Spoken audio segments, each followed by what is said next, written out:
how would you define a woman? Because you've asked other people up here to define how we would define a woman. How would you define a woman, Mr. Walsh? An adult human female.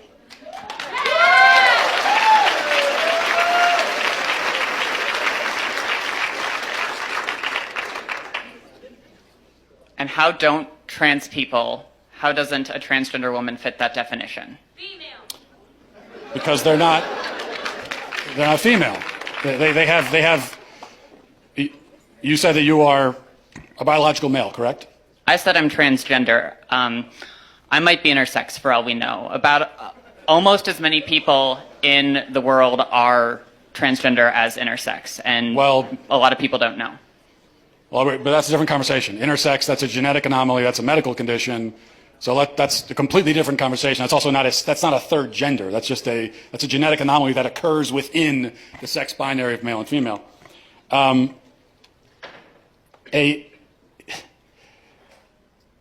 you're saying is that a quote-unquote trans woman is a female?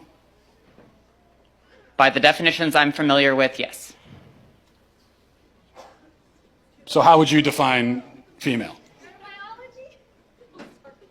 Through my training in healthcare, there are several different categories for how we define sex. People bring up chromosomes.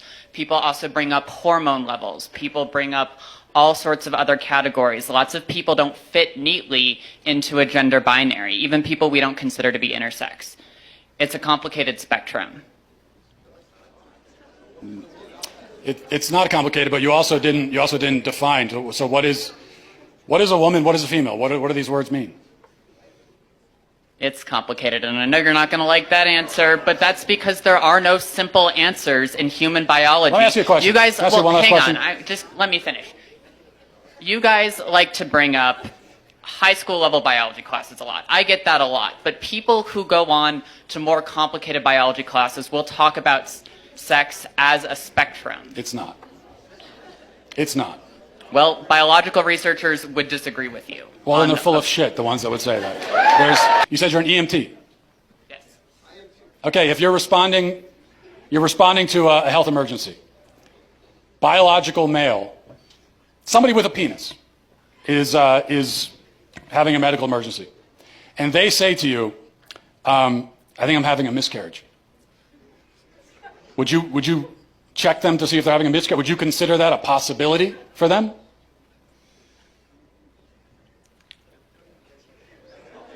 Look. No, but that's because some people don't have body parts. Doesn't mean they're not a woman. Okay.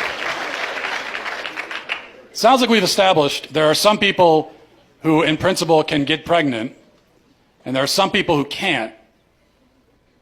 So there's two categories, otherwise known as binary. Lots of women can't get pregnant either. Yeah, but they're still of the nature to get pregnant. The only but reason they can't get pregnant. Yes, but truth matters, right? It does. That's what I'm trying to explain to you. Truth matters, and they can't get pregnant. That's the truth. So how are they still women? Because they are for the same reason that I can rightly say that human beings have two legs. And if a person is born with only one leg, that doesn't call into question the statement that human beings have two legs, okay? A person being born with one leg doesn't mean that now legs are on a spectrum and we can't say anything at all about how many legs a person has. Who knows? They could be a centipede. You know, they could have 100 legs. No, we know human beings have two legs. If a human is born without two legs, something went wrong. They were supposed to have that second leg. Something went wrong. If you meet a person on the street who only has one leg, maybe they had an accident. Maybe they were in war. Maybe they were in a car accident. Maybe they had cancer. A leg was cut off. But you know that something went wrong because by their nature, they're supposed to have two legs. Same thing for a woman. A woman by her nature can get pregnant. A man by his nature never can. So if you meet a woman of childbearing age, say she's 28 years old, and she can't get pregnant, you know automatically that something has gone wrong. And she can go to the doctor and find out what that thing is, even if they can't fix it. So that proves that women by their nature can get pregnant, because the simple fact that she can't shows you that there's something wrong. This is what is known as the exception that proves the rule. Whereas if a male with a penis can't get pregnant, no doctor on earth is going to run tests to see what's wrong with him. Because they already know it's that he's a male, and there's only male and female, those who can get pregnant and those who can't. So, that's it.